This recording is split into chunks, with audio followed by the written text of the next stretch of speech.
दोस्तों, जो दोस्त नए गोट फार्मर हैं, जो गोट फार्मिंग में इंटरेस्टेड हैं, शौक कर रहे हैं कि गोट फार्मिंग करें, उनके लिए मैं मुख्तसर एक गाइडलाइन दूंगा, कुछ टिप्स दूंगा। वो आप समझो एक लिख लें, आप नोटबुक लेके अपने डायरी में लिख लें कि अगर आपको सक्सेसफुल कामयाब गोट फार्मर बनना है, कमर्शियली आप कमाना चाह रहे हैं गोट फार्मिंग में, तो ये आप जो पॉइंट्स मैं बता रहा हूँ अपने तजुर्बे के हैं, as a doctor, as a consultant, तो वो आप लिख लें।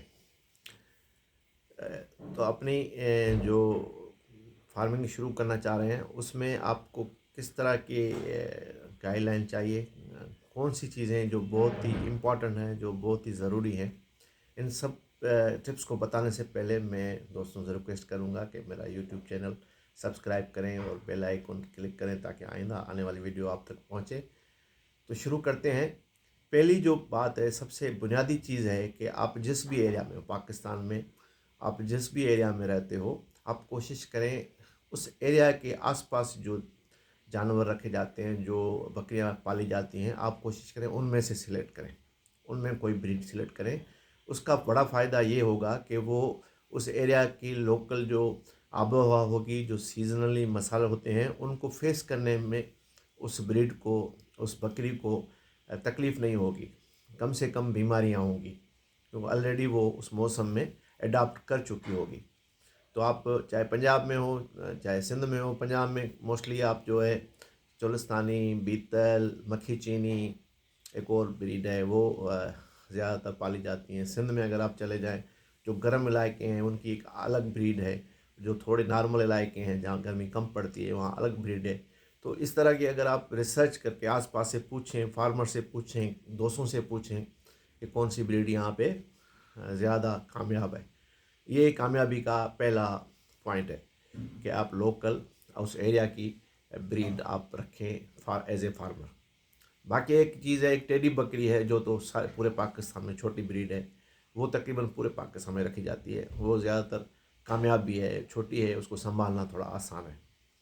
एक चीज़ ये हो गई। दूसरी चीज़ हो गई कि आप, मैं हमेशा कहता हूँ कि आपकी जो मतलब फीड है, घास है या पंडा है या जो भी फीड है, वो कोशिश करें कि आपकी अपनी हो।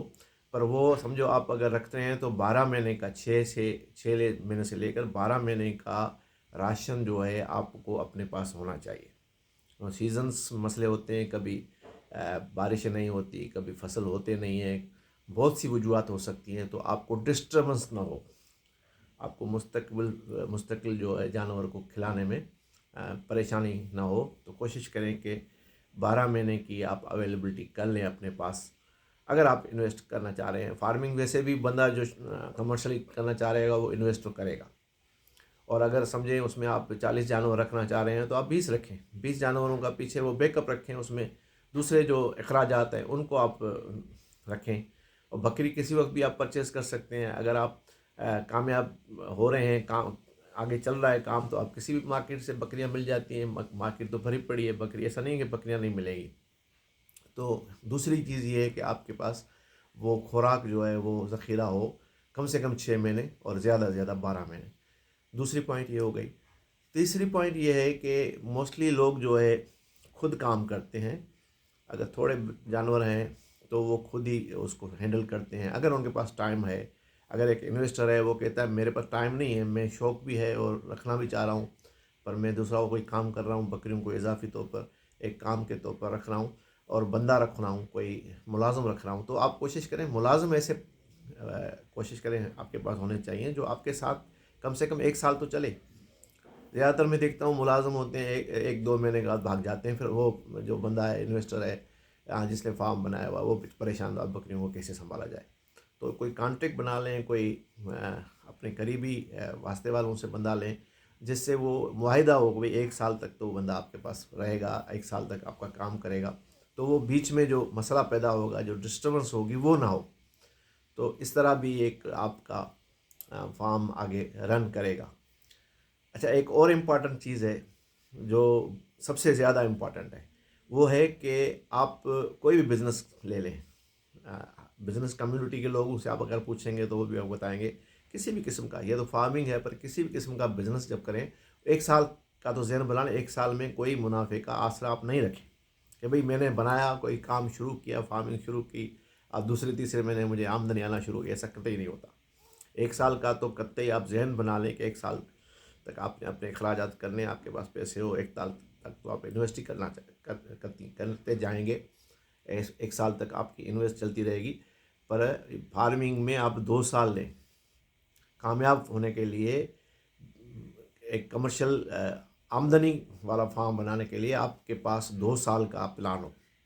आप 2 साल के बाद ये होगा कि जानवर अपना जो कमाएगा वो खाएगा, आप पे बर्डन नहीं होगा। बाकी कोई भी बंदा अगर ये जाना है तो मुझे 6 महीने में, 5 महीने में, 4 महीने में आमदनी आना शुरू हो और वो मायूस हो जाए, उसको आमदनी नहीं हो तो फिर वो फार्म बंद कर दे, ऐसा नहीं है। एक प्लान हमेशा, ऑलरेडी एक प्लानिंग हो आपके जहन में, आप क्लियर हो अपने गोल में, एक मकसद में क्लियर हो कि भाई मुझे 1 साल, 1.5 साल, 18 महीने ये कोई मुनाफा नहीं देगा, मुझे इन्वेस्ट करना है, हार्ड वर्क करना है, मेहनत करनी है, और फिर जो सिला है, अल्लाह ताला मेहनत का सिला कभी ज़ाया नहीं करता, आपको सिला मिलता है। तो मायूस बंदा इस वजह से हो जाता है कि वो लोग एक्सपेक्ट करते हैं कि फ़ौरन से आमदनी आना शुरू। ज़िंदगी में, कारोबार में कोई भी शॉर्टकट नहीं है। लोग शॉर्टकट का सोचते हैं, फिर नुकसान होता है उनको। तो दोस्तों को मशवरा दूंगा कि शॉर्टकट का ना सोचें, एक मुस्तकिल मजाजी से काम करें। गोट फार्मिंग पाकिस्तान में बहुत ही कामयाब बिज़नेस है, पर उसको करने के लिए आपको मेहनत और हार्ड वर्किंग बहुत ज़रूरी है। आखिरी चीज़ जो है मैं बताना चाहूँगा कि फिर आप नुकसान से बचना चाह रहे हैं तो वैक्सीनेशन शेड्यूल में हमेशा हर वीडियो में अपनी बात करता हूँ कि वैक्सीनेशन इतनी ज़रूरी है जितनी सारे दूसरे लवाजमात हैं। वैक्सीनेशन आपको पता होना चाहिए, आपके जहन में होना चाहिए, और शेड्यूल बना हुआ हो, लिखा हुआ हो। ये सब पॉइंट आप लिख लें, जहन में होनी चाहिए कि इस तरह शुरुआत करें, इस तरह काम करना है। वैक्सीनेशन और ड्रेंचिंग, कीड़ों की, पेट की कीड़ों की दवाइयाँ, ये 2 चीज़ें आपको मस्ट एनी हाउ करनी है। किसी के वो उसमें मशवरे पे नहीं जाना है कि ज़रूरत नहीं है, नुकसान इस कुछ नहीं होता, ये नहीं होता, कोई इतना ज़्यादा खर्चा नहीं है, ये बता दूँ। अगर आप किसी ऐसे इलाके में रहते हैं जहाँ जानवरों का सरकारी हॉस्पिटल है, तो वहाँ से तो आपको मुफ्त में वैक्सीनेशन हो जाएगी। आप थोड़ा रब्ता करेंगे, लोग उससे पूछेंगे और डॉक्टर रब्ता करेंगे, आप वहाँ पे ज़िले के या तलके के हॉस्पिटल में चले जाएँ, आपको मुफ्त वैक्सीनेशन हो जाएगी। पर अगर नहीं होती तो भी एक बकरी में सालाना में कोई 10 रुपये, 15 रुपये खर्चा आता है, ज़्यादा नहीं आता है वैक्सीनेशन का। और ड्रेंचिंग भी इस तरह है, ड्रेंचिंग का भी इतना बड़ा खर्चा नहीं है, बकरियों में बहुत कम खर्चा है। तो मेडिकेशन का खर्चा आप बचाने के लिए, बीमारी से बचाने के लिए 2 चीज़ें आप करें, वैक्सीनेशन और जो है अपना ड्रेंचिंग, तो आप बेहतरीन कामयाब फार्मर रहेंगे, बीमारियों से बचेंगे। जब बीमारियों से बचेंगे तो आप लॉसेस में नहीं जाएंगे। एक आखिरी चीज़ फिर मैं बताना चाह रहा हूँ, वो है कि आजकल जो है एक ट्रेंड भी चल रहा है, बेहतर भी है, और मैं भी उसका मशवरा दूंगा कि जानवर, बकरियां जो है ऐसे ऐसे जानवर हैं जो अपना ज़मीन पे खाना पसंद नहीं करती। ज़मीन पे अगर घास गिरी हो, कुछ गिरा हो, तो वो थोड़ा उसको अवॉइड करती हैं, खाती हैं पर उस तरह नहीं खाती, खुशी से नहीं खाती। तो स्टॉल फार्मिंग, मतलब जिस तरह ज़मीन से 6-8 फुट ऊपर जानवरों को रखते हैं, आजकल लोहे के भी बना रहे हैं, उस पर लकड़ी के ऊपर तख्ते लगा के। उससे 2 फ़ायदे हैं। एक तो ये जानवर वहाँ पे जो भी आपकी खुराक ज़ाया नहीं होगी, जानवर शौक से खाएगा, साफ़ सुथरा माहौल होगा, और जो आपकी मैंगनियाँ हो गई, यूरिन, पेशाब वगैरह, वो वहाँ से नीचे चला जाएगा, सफाई सुथरा में भी आसानी होगी। उससे जो गैसेस पैदा होती हैं जानवरों के लिए मसाइल पैदा करती हैं, वो भी नहीं होगी। तो ये बुनियादी चीज़ें हैं, बुनियादी फार्मिंग के लिए मतलब एक मैनेजमेंट है। मैनेजमेंट, बेहतर मैनेजमेंट के सिवा आप फार्मिंग में कामयाब नहीं होंगे। तो ये सारी चीज़ें आप नोट कर लें, इंशाल्लाह आपको फ़ायदा होगा।